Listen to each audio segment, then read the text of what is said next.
Guys, I'm just going to be talking about just right off the jump.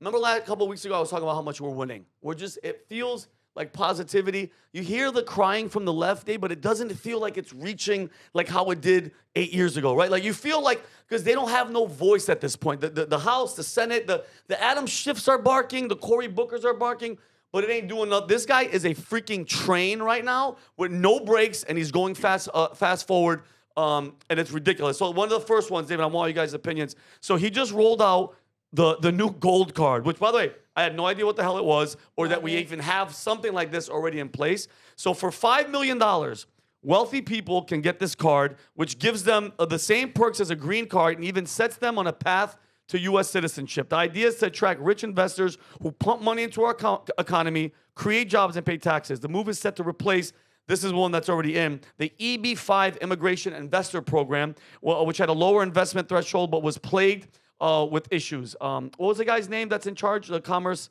Secretary? Howard Lutnick. Howard Lutnick, bro. Listen, I don't know this guy. I don't know the history, but I like that his energy, he's positive. He speaks what, he knows what he's talking about. I think this is a really good plan just on the surface of it. Because Brandon was doing the numbers, bro. We could literally get $1 trillion. I was just doing the numbers. Like, is that actually 1 billion, 200 times 5 million? If everybody knows what the other one, the investment visa, was, like if you start a business and bring a certain amount of money, it was a great idea. So, I mean, if people didn't have a problem with that, I'm curious to see what their problem is going to be with the new one. You know why? Because Trump is behind it. But this is a video of him announcing it and speaking. And we'll just play a little bit of it. Nak, could you put on speed 1.5? And then play this for the crew. All right, let's go. We're going to be doing something else that's going to be very, very good. We're going to be selling a gold card. You have a green card. This is a gold card. We're going to be putting a price on that card of about $5 million, and that's going to give you green card privileges plus. It's going to be a route to citizenship, and wealthy people will be coming into our country by buying this card. They'll be wealthy, and they'll be successful, and they'll be spending a lot of money and paying a lot of taxes and employing a lot of people. And we think it's going to be extremely successful. Never been done before, anything like this, but it's something that we're going to be putting out over the next, would you say 2 weeks, Howard? Do you want to say a couple of words about it? Sure. Come on, Lutnick. Wait a minute. Yeah, he's like, wait a minute. Hang on a second. Do you have to invest a certain amount of money in this country in order to qualify for that gold card? You put the volume up in here? Exactly. So the EB-5 program was really, you lend some money, but it was full of nonsense, make-believe, and fraud, and it was a way to get a green card that was low priced. So the president said, rather than having this sort of ridiculous EB-5 program, we're going to end the EB-5 program. We're going to replace it with the Trump Gold Card, which is really a green card gold. So they'll be able to pay $5 million to the U.S. government. They'll have to go through vetting, of course. We're going to make sure they're wonderful, world-class global citizens. They can come to America. The president can give them a green card, and they can invest in America, and we can use that money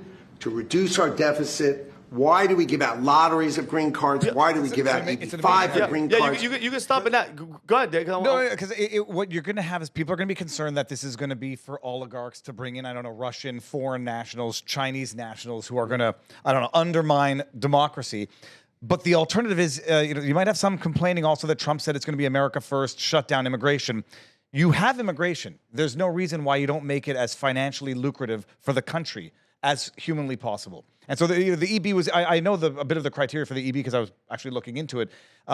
You're buying citizenship, but you are still vetting the people to make sure they're compatible with American society while taking a healthy investment. There's nothing wrong with it. Yeah, go ahead, Rob. Well, I love that the left was fine with open borders for the past 4 years. Come on in. Anybody, Venezuela, empty your prison, send them up. That's fine, doesn't matter. But then when Trump is like, hey, you know what? Like you said, obviously we're going to continue to allow people to come into this country, but why not incentivize that so that the United States government can monetize from it? And all of a sudden it's like, well, now he's selling out the country. But you had no problem when that was going on and we weren't making any money from it, and they were literally bringing in criminals into this country. And going How many criminals do you know that have $5 million that can spend to get access to this country? So long as they make sure that can get vetted. Yeah, that can get vetted and passed. I mean, I don't know any that's the criminals. I mean, some thug-ass cartel guy that's like, oh, I'm going to come in. No, They're going to vet your ass and make sure that you're, wherever you're from, you're stepping up. What were you going to say, Dave? I was just going to say, like, the only people going to be pissed about it are going to be the Nadlers, the Jayapals, who are going to say, well, who's going to pick our vegetables now? Because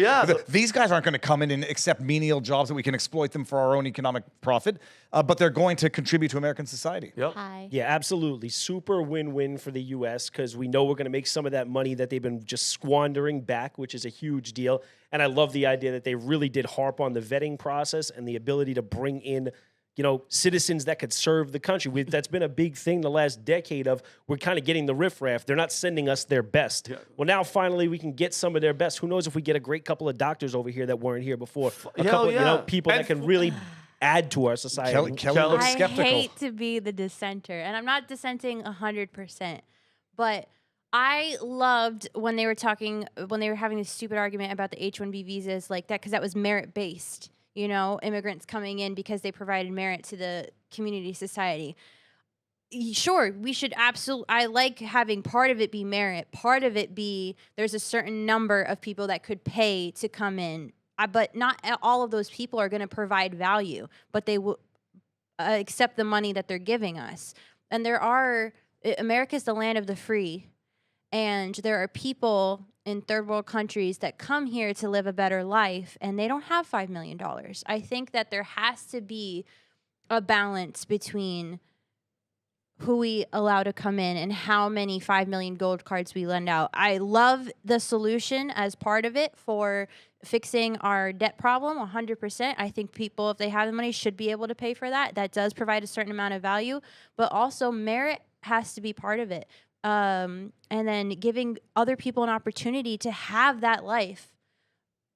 You know what I'm trying to say? And I think, well, because I don't know the number of how many they're going to do, but our regular immigration, the immigration that my family came through, you immigrated here as well. I'm on another visa. It's You're on a different visa. The business okay, visa. so like my family, like, and Kelly, I don't think this stops the waiting list. Yeah, because no. the waiting list of like, brother, I was in California at the show, and I went to my cousin's house for dinner before I came on the red eye. And one of the guys, my cousin Amir's like, he's like, yeah, bro. He's like, listen, her family, his wife, they've been on the list for a long time, like almost 8 years. That's what it takes to come in. I don't know the specifics about the $5 million, but for those people, I don't think it's I going to be. would hate for someone to get cut in line just because No, they I have more don't money. think. I like think it for a certain extent, but no, Kelly, that line's not. You're not. But the numbers, anyhow. I mean, it will have zero impact on what would otherwise be the legal immigration policy for open immigrants or open application. Yeah. The amazing thing, and I'm thinking out loud, is that you got your Roger Ver types, where you're there. Pardon Roger Ver, let him pay a $5 million, bring back I think he's worth almost $1 billion now with his Bitcoin. Let him come back and contribute in a way that will be absolutely beneficial to. What's up, Chris? Yeah, those are some of the questions that have to be answered, I guess, right? They do allot a certain number of visas in general every year. Does this count as part of that? But you have to assume what's the benefit to it if they don't allow them to jump the line? I think clearly part of what comes with the $5 million is that they're going to jump the line, right? Or else why wouldn't they just go through it the regular way without spending $5 I don't know million because when it comes to the EB5, that program, I think it's a list of wealthy people that are willing to come here and invest. I think it's a separate line that's like, this one's just there's like an allotted number. Yeah, I think anybody that wants to come here. But while you guys are looking that up, I'm going to keep going because I want to get all through the story. So also that's one win. And then this is coming up after this one. Now I'll let you play. But the Ukraine deal, by the way, I am sick and tired of, am I the only one that's sick and tired of seeing Zelensky's face? Is it? I've been sick and tired of him. I'm sick and tired of just hearing Ukraine because I know why we got involved. I know why we're so invested and why all these losers wear this freaking pin as if you could even freaking find it on a map. All right. On Friday, apparently they're going to ink a deal agreement to center on Ukraine's rare earth minerals, which are extremely valuable. And this year, the U.S. wanted $500 billion from Ukraine's mineral profits as payback for the wartime aid. I think that's fair. If you have gold and shit under your ground, and we're giving you and we're protecting you from Russia or whatever, I want some of that gold. I don't give a shit, bro. We want some of that money. But the demand was dropped. Weird. Because of you know who, and said both countries will jointly own a fund with Ukraine contributing 50% of future earnings from its state-owned resources. While this deal doesn't include any security guarantees, Ukraine was hoping for that. It's a significant step forward, and Trump called it a very big deal, potentially worth up to $1 trillion. Guys, so and when it get inside this deal, no membership to NATO, no boots on the ground. Zelensky tried to backdoor NATO membership by placing U.S. and European troops on the ground. 0. Ukraine concedes territory. We don't know how much to Russia, but they gotta concede. And let's just, Dave, Rob, guys, they were never going to win this war. Pause. Full stop. Ever gonna win this war? What was the lie that Americans were just? It was a money laundering scheme from the get-go. I agree. Period. Full stop. What's interesting about the deal and the discussion about rare earth minerals out of Ukraine, and Canada might want to pay attention to this, with the threat about the tariff war between Canada and the U.S. And they say we're gonna hold back our rare earth minerals that America might want. This, I think, has a broader global strategic impact in that America can say, okay, tariff us all you want on rare earth minerals. Now we're going to go and find even a backdoor, just an alternate source, that being Ukraine. So Trump is really, I don't want to use the what's the word, the cliche of 4D chess. The deal with Ukraine is 4D level, in that he's trying to bypass or at least find alternatives to what might result from a potential tariff war with Canada. What do you think, Rob? I know that people are upset, and we'll get to the Epstein files about them not coming out right away. But all of these moves continue to be boss moves. Yeah. And I'm a guy that didn't vote for him in 2020 or 2016. And I'm looking at every single one of these strategic moves that he's making. Oh, we're not going to be able to have peace in Ukraine and Russia. Literally negotiating peace between Russia and Ukraine without Zelensky. Hey, we don't need you on this one, buddy. We're going to negotiate without you. You can move to France, which is what he was saying. He might just flee and go to France. Not flee. I'm sorry. He might drop out as president and go. You look at already has plans for Gaza. And they're a little ridiculous when you watch the AI video. But you're like, hey, he wants to rebuild the Middle East. Okay. He's only been in office for 6 weeks. So while we're going, we're criticizing the administration at a certain point today about not being able to get the files released as quickly as we had hoped. I look at the important moves, and I don't think that naming or releasing the Epstein files, I'm not saying that that's not an important move, but these seem to be more important to everyday lives across the globe as opposed to the Epstein files. I'd rather him continue to focus on these types of moves than those ones. Absolutely. Good point. Oh, great point. So, all right, because I want to move on, because Rob, I just want to really fast talk about, so we're winning on that, and now this is what, I love what you're saying, because this is boss move America, but you know what I want? And it's only how many days? Imagine 4 months. years of this. 4 years. Imagine the balls of Zelensky to say, as part of the peace settlement, we want NATO and nukes. I mean, that's what started the war in the first place. Yeah, you dumbass. It's it's him. And don't forget, Joe Biden, it's on camera, and you guys could look it up. He said he invited Russia to attack. He goes, they go, what about Russia? And then he goes, I'll give a small incursion. I'll allow a small incursion. You just told Vladimir Putin to go and start shit. That's what Period. You senile bastard. I give my wife a small incursion. And it's being made more enjoyable by watching how Zelensky just kind of ran the show the last couple of years, and now you see the way Trump's handling it. Yeah. He said as recently as a week ago, like, we look at this money not as a grant, but as a loan. And at that point, not as a loan, but as a grant. And at that point, I was just like, oh, God, this guy, I'm so over it. And just to see him come in and just muscle this guy around. Bro, that's a New York. It has to happen. You know what Zelensky is? Zelensky's that, like, girlfriend that's just like, I went, and then now, like, a different, like, the boyfriend's like, hey, bitch. Bro, videos of him doing just that come out, like, once a week. Yeah, he's, like, dancing and, like, shaking. He's like, bro, that guy's he's a clown, bro. But anyway, just really quick. This is my love. The payback. The retribution. Because everybody's attitude that's like, let bygones be bygones. And no.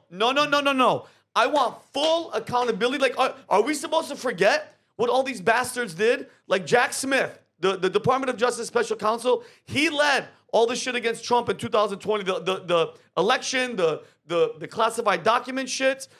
He resigned. By the way, he resigned when he dropped the charges. He's accused of withholding impeachment records that could have helped Trump's defense, especially about anti-Trump FBI agents' role in the elector case. In response, Trump just revoked the security clearances for attorneys at Cummington and Burling, the law firm that aided Smith and cut U.S. business ties with them.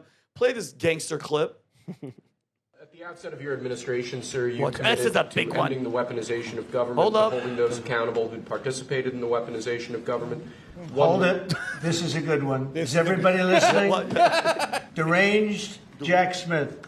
We're going to call it the Deranged Jack Smith signing. One Look, go law ahead, firm go that ahead. provided pro bono legal services to the special counsel's office under Jack Smith's leadership was Covington and Burling. See his hand, like, As twitching. a result of those actions, we're now going to be suspending and putting under review the security clearances for the attorneys and employees at that firm who worked with Jack Smith's team. And we're going to continue holding the people who were responsible for the weaponization of government, who supported it, accountable for what they did. And you'll be doing this with other firms? With other as time firms, goes too. by, right? Anyway. I love how he's pretending Yeah, you're good. not to know what's in the executive Yeah, I order. love They say, it. oh, you're going to do this with other firms too? Our Yeah, you system pause it, by Cal. law firm. Nat. By the way, Hi, Cal. you know who was astutely absent from the preemptive pardons that Biden issued? Jack Smith. Oh, really? Yeah, as far Oh, as we he's know. screwed. He's screwed. Because it's conceivable that he got a pardon and we don't know about it yet. But no, he did not get an overt pardon that we know of, which makes him potentially liable for potential criminal wrongdoing. Guess who else is effed? James Comey, that scumbag FBI loser. Dude, he was the one that was protecting Hillary. But by the way, brilliant at bullshitting. Him and Gavin and all these lawyers, the Alejandro Mayorkases and all the Merrick Garland, they're professional bullshitters, bro. These guys are prosecutors, they're lawyers. They know how to just sit there and just lie. And bro, when you know the system's protecting you, you're good to go. So the FBI started an investigation on alleged accusation against Comey after a whistleblower accused him of a female honeypot trying to infiltrate Trump's campaign. Did you guys know that? No. So Comey perpetrated, directed an off-books initiative in 2015 to embed 2 female undercover agents referred to as honeypots within the Trump campaign. This operation aimed to gather intelligence on campaign activities. The current Kash Patel is actively probing these claims to determine the validity and identify the people involved. I can't wait. Every single one of these bastards needs to go down. I hadn't heard that, by the way. Did you guys hear the rumor that the reason why they changed the desk in Trump's office because they heard found it was bugged? Yeah. No, it was bugged. Apparently, a bigger but Elon's kid. X. But it's an amazing thing that if they tried that and the honeypot didn't work, and then what they said was, well, we'll just go with the FISA courts and spy on Carter Page in one step to Donald Trump. Yeah. That it makes sense. Like, hey, why go with the spy honeypot route, especially if it doesn't work? We could just use the legal route and manufacture some evidence, which is what Klein Smith did. Klein Smith or Kleinfeld? Klein Smith. Kevin Klein Smith, who fabricated that evidence, and they got an unlawful spy warrant. I didn't know what a honeypot was, but then I looked it up. It's a term used in the intelligence field. This sucks. To describe an undercover agent, typically a woman who poses as someone who is interested in them romantically or sexually in order to gather information from them. Happens all Most the famous time. honeypot? I would totally Bang, bang, fang, fang. Yeah. She's like, what's his name? Eric Swalwell. Initial honeypot. What a dude! He's such a listen. Yeah, he's terrible. He is just a walking douchebag. Did Like, you when see the video? that guy? You're just like, bro. Did you see Nick Sortor? Nick Sortor Nick Sortor recently. got him, and like He's he's like, "What about Fang What about Fang?" Fang Fang? And the fact that he didn't immediately deny having sex with the spy. she was a Now I spy. feel confident that he had sex with a spy. Dude, he one I time. would totally fall for that too. I'm sitting here, I'm like, man, if a good-looking girl even smiles at me, I'm like, oh, what can I do for you? Yeah, and then if she's like, give me all the secrets, I'd be like, I'll Rob's tell like, you everything. Rob's like, this is the We don't even have combination. to get it to that point. It would just be like, hi, and I'm like, yes, I know everything. The nuclear codes are there. Yeah, that's so. Oh, Rob, that's actually a funny skit. Just Rob going, I'll tell you everything. She's like, I just touched her hand. I just want to touch your hand. Like, oh, that's the code. So what I love the most about this is probably one of my biggest gripes with Trump the last 7 or 8 years is his allowance of foxes in the hen house. I thought he's done a really bad job of picking people around him the first time. But I love that this week they've done first Biden lost his security clearance, right? Yep, and now Tulsi Gabbard came out last night and said that they have 110 intelligence agents in a sex group chat. Oh, that are using the NSA, yeah. They're going to lose their security Did you say clearance a and be sex group You didn't chat? see that? group Look sex it up. chat. Look it up. A group. So- they're using government shit to all bang each other behind. So closed what doors. I love is that finally these people who have been given freedom to run wild the last couple of years are finally being held accountable. And I mean, they're not even waiting for any of these things. We heard 2 weeks on the Trump gold card. They found out about the sex chat yesterday. Security clearance is gone today. I think it's great. I'm glad that they're finally getting these moles out of here. It is the most exciting 4 years of our lives happening right now. Just moves are being made every day. They're monumental. They're not little things. They're not going to happen in 4 years. They're happening right now. It's the golden age. I was saying, like, the one thing that I would never be susceptible to is a honeypot for 2 reasons. If you cheat on your wife, I expect her to murder you in your sleep is one reason. yeah. And Yes. STDs, like, are people not scared of STDs? Like, you're gonna go and bang with somebody. You're gonna go bang bang with Fang Fang? I barely use public toilet seats for fear of contracting something. Yeah, that's honeypot.